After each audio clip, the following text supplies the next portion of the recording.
almost cannot believe, but it is the honor and privilege of my life to be able to say and to thank you and to thank all of our supporters and organizers and the people and our residents of the Bronx and Queens for electing me as your next Congresswoman.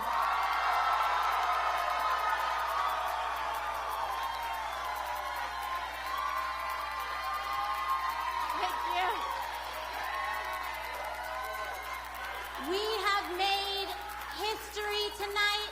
We have made history on multiple levels. We have elected the first campaign and the first member of Congress from this district to not accept any corporate lobbyist funds in a generation.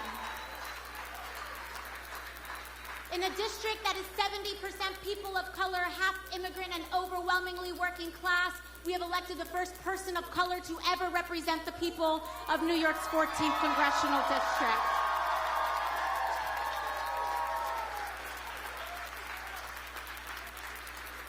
And lastly, it is a privilege and an honor to say that we have also elected the youngest woman in American history to serve in Congress.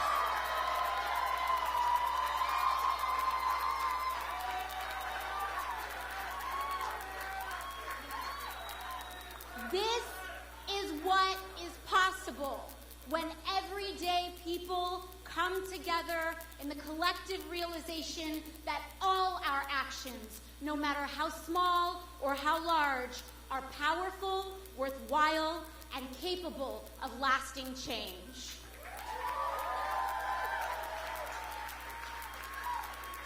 Words cannot express my gratitude to every organizer, every small dollar donor, every working parent and dreamer who helped make this movement happen.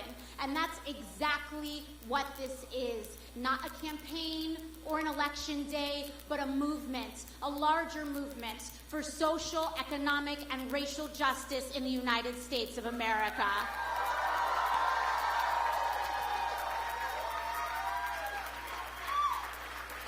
When I started this campaign a year ago, I was working in a restaurant in downtown Manhattan.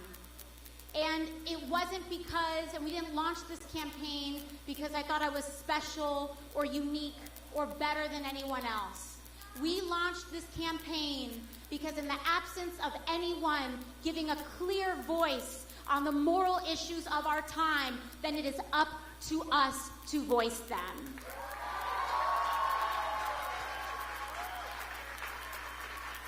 We launched this campaign because no one was clearly and authentically talking about issues like the corrupting role of money in politics, like the disturbing human rights violations being committed by ICE, by the fact that no one was giving voice to the idea and the notion that an entire generation is graduating with crippling loads of student loan debt, a ticking time bomb for our economy. No one was talking about these issues, and when no one talks about them, we have the duty to stand up for what is right.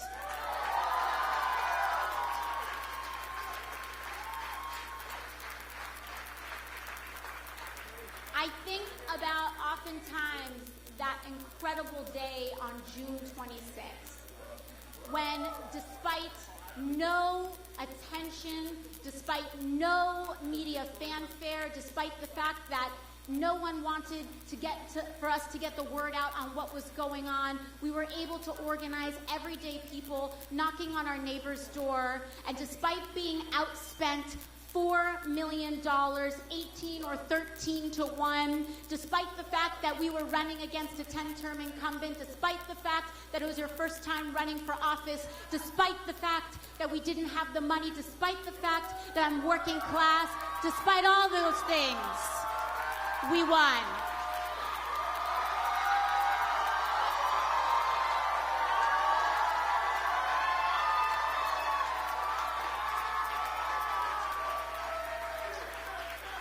And I think, sí se puede. And, gracias. I think about the the excitement that was unleashed on that day, not just in our community, not just the sense of hope, not just the sense and realization that we can organize to enact change, not that it just got unleashed here, but it got unleashed across the nation and to our down-ballot candidates this September. I think about that excitement because what was so interesting to me was that it was not a partisan fight that led to that. It was not a partisan victory that led to the unleashing of that excitement. Because I think we all know deep down here and across the country that our deepest challenges are not left and right. They are not red and blue. They are top and bottom. They are right and wrong.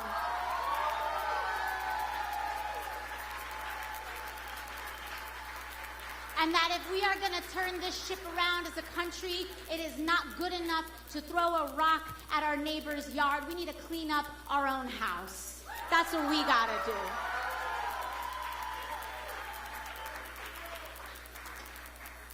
There is nothing inherently noble about protecting a status quo that does not serve the needs of working class Americans.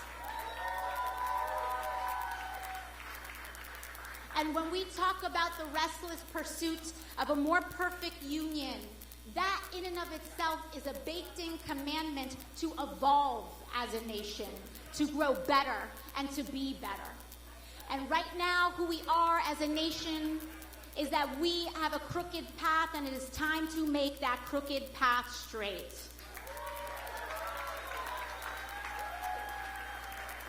Right now, it is not good enough, and we cannot tolerate the fact that we are a nation that grows our jails faster than we grow our schools.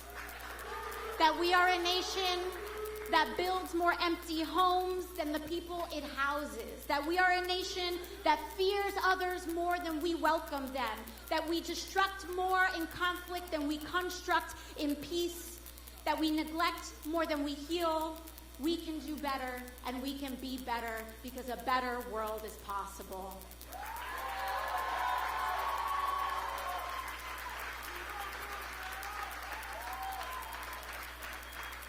If we continue to believe that we are a threatened, scarce, and limited nation, then that is exactly what we will become.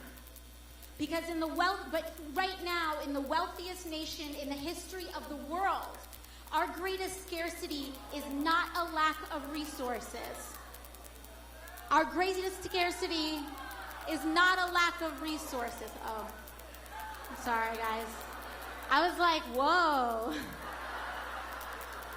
Room turned fast. I'm sorry. And I think this is, but you know what? Thank you. But what we need to do as well is realize that these short-term losses do not mean that we have lost in the long run. Does not. In 2018, we turned the state of Texas purple. That's what we did this year. That's what we did this year. And that is what Better O'Rourke accomplished this year. And that is a great position to be in going into 2020. We are going to flip that state in our generation. I'll tell you that much right now.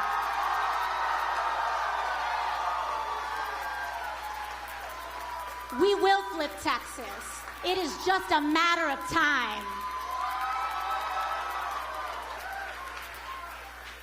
We should never be scared. There is never any fight that is too big for us to pick. We proved that this year. We proved that this year. Because when we advocate and champion the causes of our neighbors and our economic dignity and come with innovative and ambitious plan for our future, there is no state beyond our grasp and no community beyond victory. We just need to keep at it. Because in the wealthiest nation in the history of the world, our greatest scarcity is not a lack of resources, but the absence of political courage and moral imagination.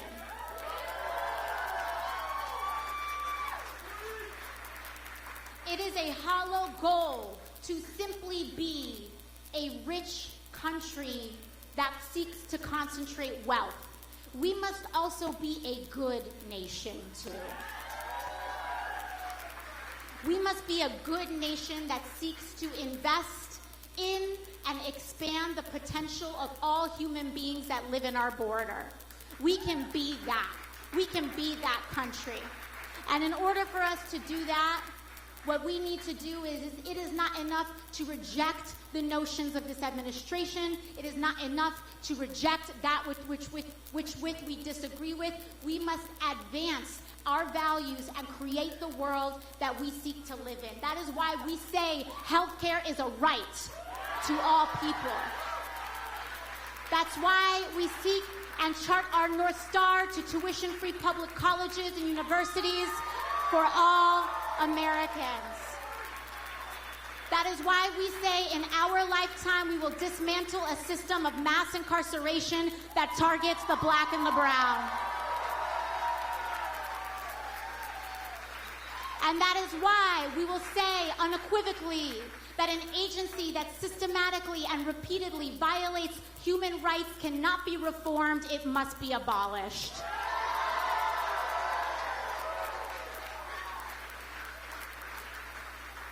We can be confident that what we are standing up for is what is right. And we will never be ashamed for fighting for what is right. We will never be ashamed for losing in the short term or having a short-term loss in order to have a lifelong gain. We will never be ashamed of that. These struggles that we are taking on are generational. These struggles that we are taking on are long. These struggles will not be solved in 2 years or 4 years. It will take our whole lives. But this is the fight for our lives. This is the fight of our lives. And we need to put everything on the line. We need to make sure that we get to 100% renewable energy within 10 to 15 years. There is no question about it. And we don't ever want to have to look our grandchildren in the eye and say we did not fulfill our potential as a nation and our obligation to future generations because we were too scared. We cannot do that. Or because we couldn't figure out how to pay for it on day one. We will get there. When we chart our course, we will figure it out. That's how we got to the moon. That's how we electrified this nation. That's how we established Social Security. That's how we created Medicare. We have done these things. They will always call the ambitious naive. They will always call the ambitious uninformed and radical and marginalized because we are engaging in a change of the balance of power in this country. And there are no ifs, ands, or buts about it. We are fighting to put more power in the hands of everyday working Americans where it belongs. And I am so proud to stand shoulder to shoulder with you all in that fight, because today is a milestone, but it is really a beginning. It is truly a beginning. And in order for us to get there, and I believe that we can always get there faster than we can, faster than we think, we have to keep organizing. We cannot stop. Electoral politics is just a tool in a larger toolbox of this movement. And we accomplished something beautiful and great tonight, but we have to keep engaged in our activism, in our organizing, in our educating, because that is what it is going to take. But I believe that we will come out of this a better nation, because I know that when we look our grandchildren in the eye, we will say we established a single-payer healthcare system, we created tuition-free public colleges, and we saved this planet in order for them to live. Thank you very much. And I so look forward to being your next congresswoman. Thank you.